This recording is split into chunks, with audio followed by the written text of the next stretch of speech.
Oi, pessoal, tudo bom? Vou continuar aqui falando de parágrafo, tá bom? Tô só abrindo aqui. Aí, pronto. Eu acho que eu vou ter que voltar só um minutinho para eu levar isso aqui mais para cima, para eu abrir e não atrapalhar a nossa leitura. Vamos lá. O que talvez nos impressione mais nesses primeiros parágrafos, a gente estava falando de parágrafos, né? Então, vocês lembram do parágrafo do Babel, falando sobre a guerra, sobre aquela paisagem linda e entremeada por imagens fortes de guerra e morte, né? O que talvez nos impressione mais nestes primeiros parágrafos não é como começam, mas sim como terminam. São pequenos clímax de inquietação. Então, acho que vocês lembram do primeiro parágrafo, que termina com. O segundo parágrafo termina com os cavalos chacinados, e o primeiro parágrafo termina com os ossos dos camponeses. Então, esses pequenos clímax vão levando a gente vão prendendo o leitor e a leitora, né? Vão trazendo uma inquietação. E aí eu queria que vocês vissem esse movimento aqui, ó, que a gente vai sendo levado através da linguagem, que é do abstrato para o concreto. Então, a gente vem com algum tipo de abstração, lá no primeiro parágrafo, aquela sensação do memorando, né, de um aviso de guerra super oficial, frio, calculista, e aí, ao mesmo tempo, no finalzinho, abre um campo de sensações, quando fala que foi destruída, que tinham os ossos dos camponeses. No segundo parágrafo, traz uma série de imagens da natureza, imagens da guerra, indo cada vez mais para um concreto. E mesmo os ossos dos camponeses é um concreto, sai aqui, construída por Nicolau I, abstrato, ossos dos camponeses concreto. Então, eu queria que vocês também observassem que esse movimento de ir do abstrato para o concreto, passando por sensações e imagens através da escrita, da linguagem, é um mecanismo que a gente pode usar para as nossas reescritas de textos, tá bom? Há pequenos pontos de inquietação no meu texto. Então, na aula passada, vocês foram desafiados a reescrever um parágrafo, né? E aí eu pergunto para vocês: há pequenos pontos de inquietação nesse texto? O leitor ou a leitora busca o estranhamento em relação ao mundo? Tem alguma coisa ali que causa um estranhamento? A gente vai falar numa aula específica só de estranhamento. Mas essa já é uma pergunta inicial. Esses pontos de tensão, eles são fundamentais para a escrita, porque são nesses pontos de tensão que eu vou criando nós autorais.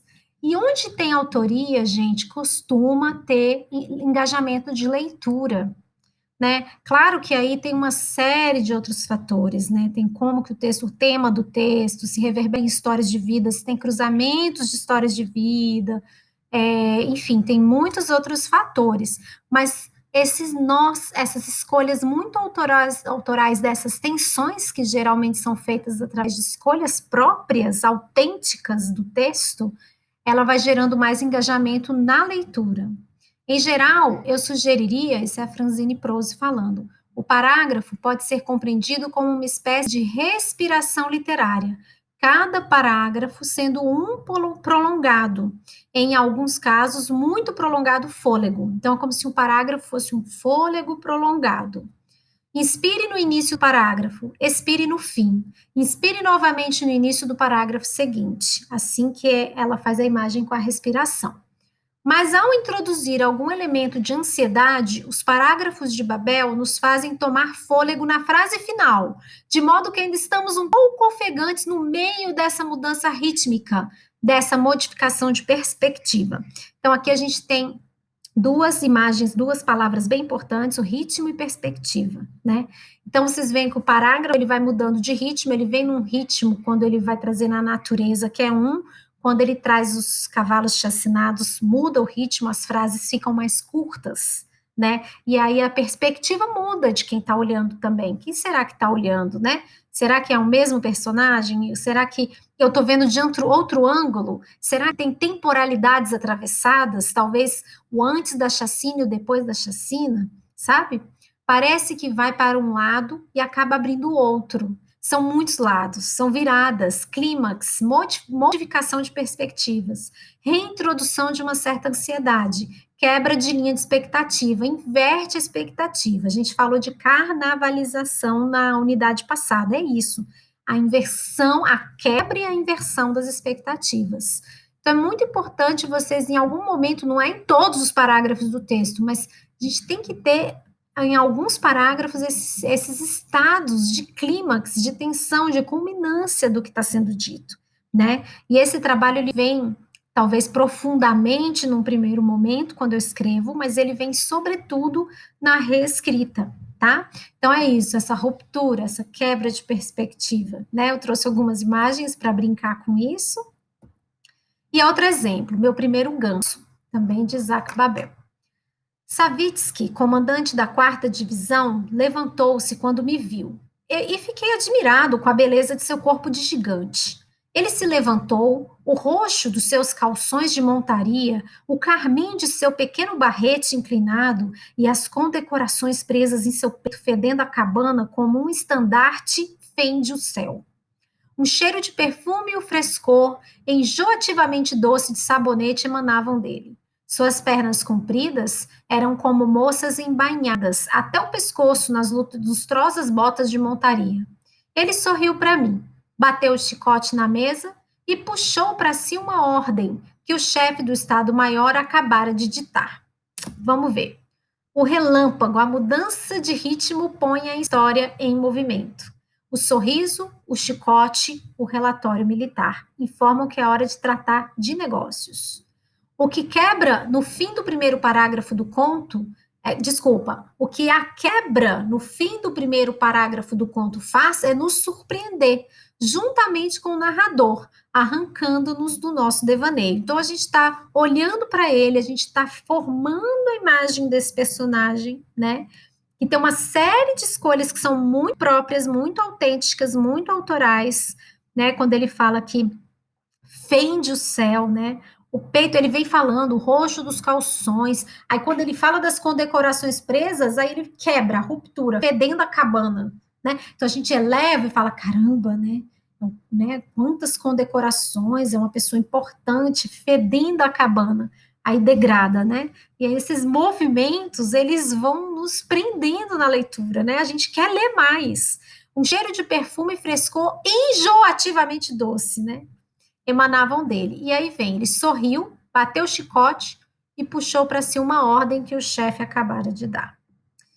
Todo o parágrafo representa um instante de pasmo, durante o qual nosso protagonista, que logo ficaremos sabendo, é formado em direito pela Universidade de São Petersburgo, um intelectual, um seguidor idealista de Lenin, um escritor com um baú cheio de manuscritos. Essa pessoa, esse personagem, perde a consciência de tudo, exceto dos trajes e do cheiro do perfume do comandante. Então, muito interessante. O erotismo perverso, polimorfo desse movimento, desse momento, que ressoará através de uma história que é parte sobre a interconexão da camaradagem militar, sexo e violência, culmina na percepção das longas pernas do comandante, como moças embainhadas até o pescoço nas lustrosas botas de montaria. Então, todas essas imagens, veja como comunica, né?